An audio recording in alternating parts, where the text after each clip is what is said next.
रामचन्द्राय जनकराजजामनोहराय मामकाभीष्टदाय महितमङ्गलम्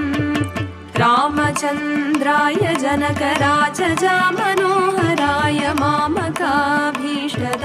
महितमङ्गलम् कोसलेशाय मन्दहासदासपोषणाय वासवादिविनुतसद्वराय मङ्गलम्